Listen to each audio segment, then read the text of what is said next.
Good morning, everybody. Welcome to the Manufactured Home Show. My name is Mike. It is Thursday, May the 18th, 2011. Welcome to the show. As always, sponsored by ManufacturedHomeMart.com, the premier online store for manufactured housing. Yes, indeed.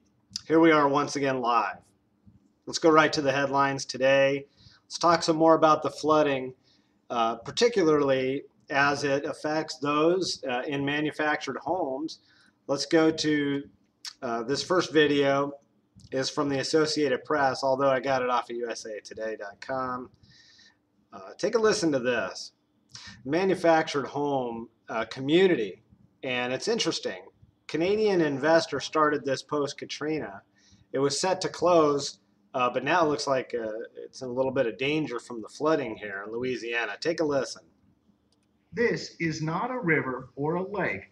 It's a field, although you could boat on it today. I'm just trying to figure out how high it's going to get, if it's going to get into the house or not, if I have one to come back to. So the Reaches pack everything they can and head for higher ground and a new home here in a neighborhood known as Canadaville. These homes were built for Katrina survivors by a Canadian businessman. It has also housed evacuees from Hurricanes Rita and Gustav. Until the floods this week, just 4 of the 60 homes were still occupied, and the village was set to close this summer. But now, with the Mississippi cresting and more than a dozen floodgates open at the Morganza spillway, these homes are expected to fill up once again with evacuees from yet another disaster. It's kind of odd because I never thought I'd be living there. People moving in are allowed to stay at least 2 months rent-free, longer if the waters are still here or there's still a need. Kevin Reach isn't happy about moving out of his own house, but grateful someone is putting him up here. Yeah. This is not a bad place. It's a lot better than what I thought it would be. I didn't think they were like this. I thought it was just a basic trailer and nothing extravagant like that big garden tub or anything like that. And there are a lot of friendly faces moving in alongside. 2 of my neighbors are living right here on the next road right here. They right here by my house.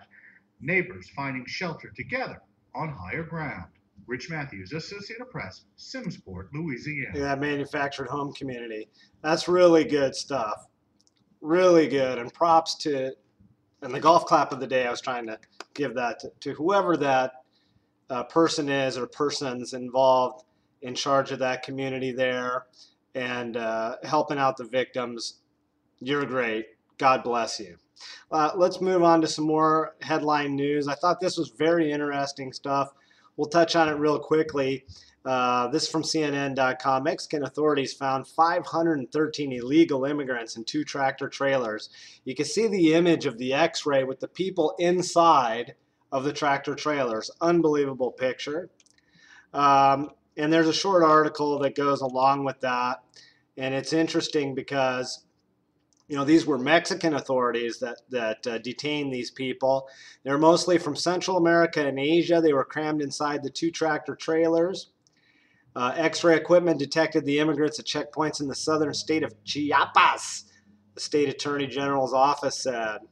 The drivers of both trucks sped away after authorities ordered them to stop. The police apprehended them nearby. It says that the 513 people were from El Salvador, Ecuador, China, Japan, Guatemala, India, Nepal, Honduras, and the Dominican Republic.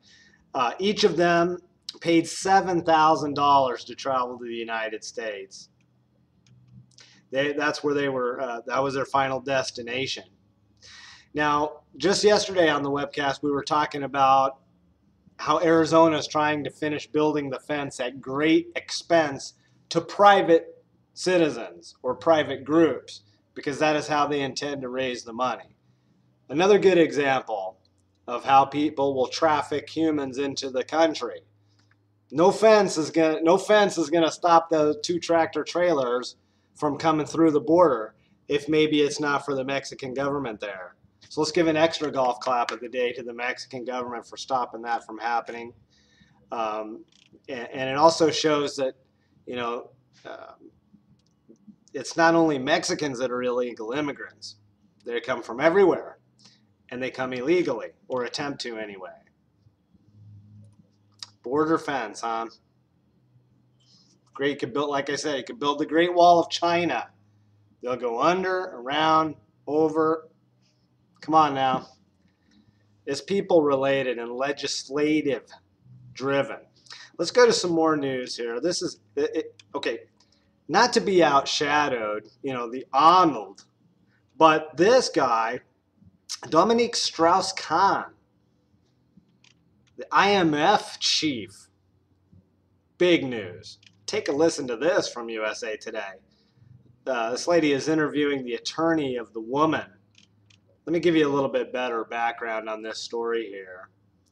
Basically, the hotel maid who is accusing has gone into, she's had to go into hiding. And she's also an immigrant herself from the African nation of Guinea. She's 32 years old. She has a 15-year-old daughter. And she feels that she can't go home because she feels scared after she found out who this guy is. Man of great wealth and power. Take a listen to this interview from MSNBC, The Today Show. Jeffrey Shapiro is the attorney for the alleged victim, and he is with us exclusively. Mr. Shapiro, good morning to you. Jeff also mentioned that your client is expected to testify before a grand jury this morning. Can you confirm that? Or at some point today? I believe it will take place at some point today, yes. And what is her mindset heading into that? She has been in a whirlwind since this has taken place. This is a woman who is a rape victim, the victim of a physical assault, who since this has taken place and since she reported it to a security at the hotel, has not had a moment of peace. She's not been able to return home. She's not been able to seek any help. So where is she now? She's being held in a safe place, fortunately now with her daughter. We've reunited her with her daughter as of Safe 2 months house. ago. Yeah, from what I understand, the reports of your client, her daughter is 15 years old. That's correct. She is 42? 32. She is 32, I'm Yes. sorry, originally from Guinea. Yes. And what else can you tell us about her? She came to this country under difficult circumstances, essentially seeking asylum in the United States with limited opportunity for education or experience in Guinea, came here to make a better life for herself and her daughter. She's a single mother. She came here, she learned to become a chambermaid, which she was delighted to have this job. Worked in this hotel for approximately 3 years before this incident took place. There was a report on the cover of the New York Post today that she has been living in housing that is specifically set aside for people who are either HIV positive or have AIDS. Can you confirm or deny that? Absolutely not. She lived in a sublet apartment in the Bronx that's outrageous. Okay, anyway, serious stuff there. And this gentleman stands accused. I know the French were upset and they were up in arms because they sort of put him on a perp walk when he went into court. He had the handcuffs on. But hey, listen, he's in the United States and he stands accused of a serious crime. He's also on suicide watch, and he's 62 years old. He's accused of attacking the maid when she entered his suite, apparently unaware it was occupied. Wow. He's accused of sexually assaulting the maid, attempted to rape her, and then, when unsuccessful, forced to perform oral sex on him. My goodness gracious. This man is in deep trouble, and he's going to get a fair trial, so everybody in France can calm down. Very big news. That between that and Arnold, it's like a battle for the the most outrageous. Let's skip on. It's just crazy stuff. I mean, we know that this goes on all the time, but God bless that woman for stepping up, for having the courage and to face her accuser. We'll find out if it's for real. It really does seem as though this is a for real thing, not a made up thing. But we'll see in the days to come how this plays out. In the meantime, he's on Rikers Island. Local news. This article in azcentral.com really got to me. This is basically talking about Metro Phoenix rental homes are dominating the housing market. I definitely had that sense, and everything that I've been seeing And people I've been talking to, so many more people looking to rent homes these days, even manufactured homes, they're looking to rent them. And, I'm not going to read through this article because I know that I've sort of gone pretty far. But if you want to read it, it's azcentral.com. It is about Metro Phoenix rental homes. Good article there. Definitely read about it. And if you have any interest in what's happening in the Phoenix, Arizona real estate, this is a good article that they got out here.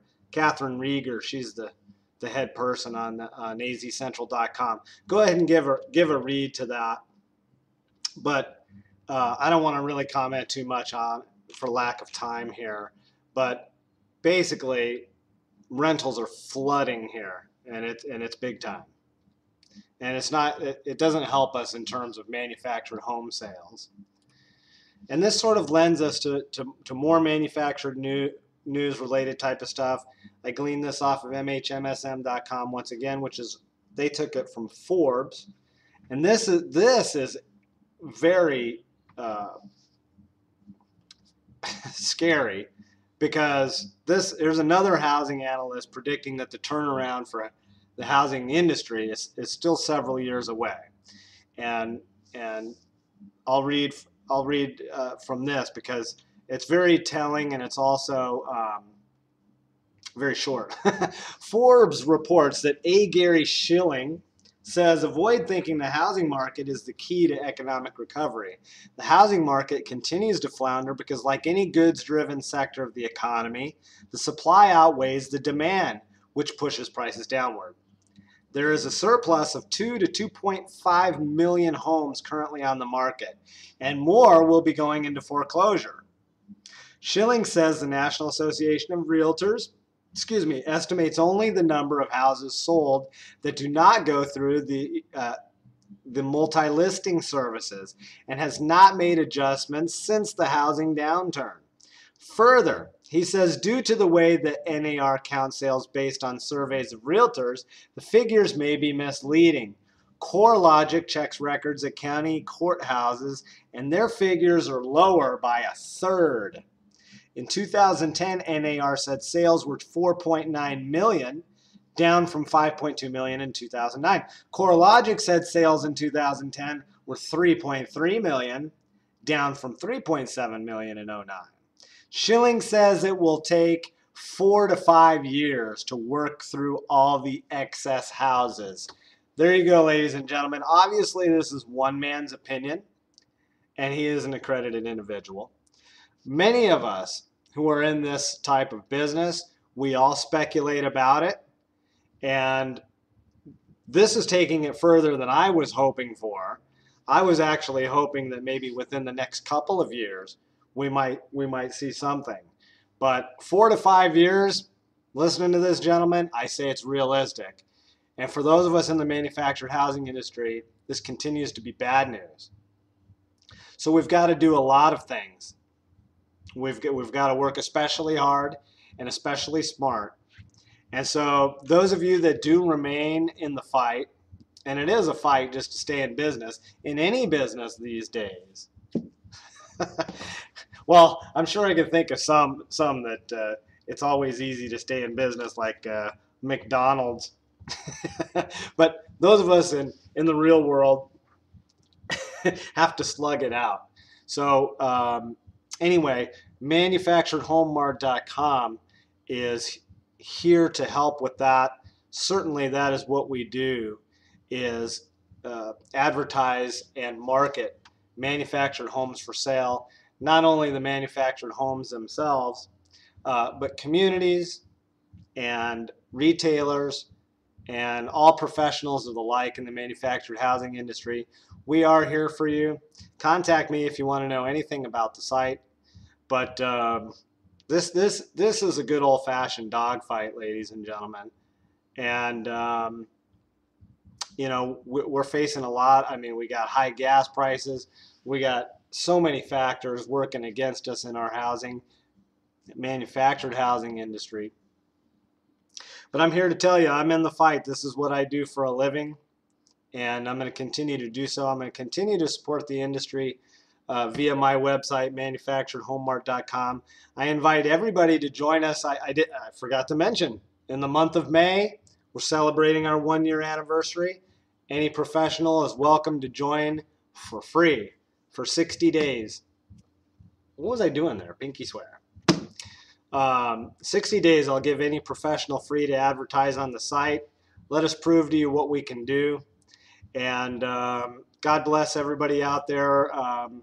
Mr. Jim and Kay Clayton, I want to say God bless them again. Yesterday I mentioned on the show they gave a $500,000 donation to a local charity they support. Amazing people, amazing folks in our industry coming together to help those affected by the floods. The Canadian investor or whoever's in charge of that community there in Louisiana that we saw, there was a post-Katrina sort of manufactured home community. It was about to close. Now it's housing victims of the floods and giving out the free rent. Those are good things. That's paying it forward. That's good karma.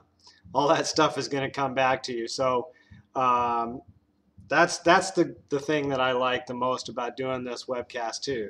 Let's get out the positive vibes. I won't go to the daily word today because, man, I've probably been going on for a long time. Yep, I've a clip 16 minutes of blabbing live, so that'll take care of it. Everybody, God bless you.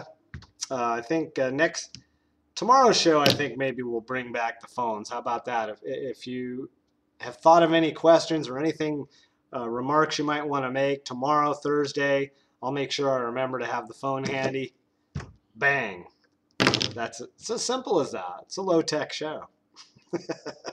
Anyway, join us tomorrow for the Manufactured Home Show live. And of course, one more time, manufacturedhomemart.com, the premier online store for manufactured housing. Thank you so much for joining me, everybody. We'll see you tomorrow. God bless you.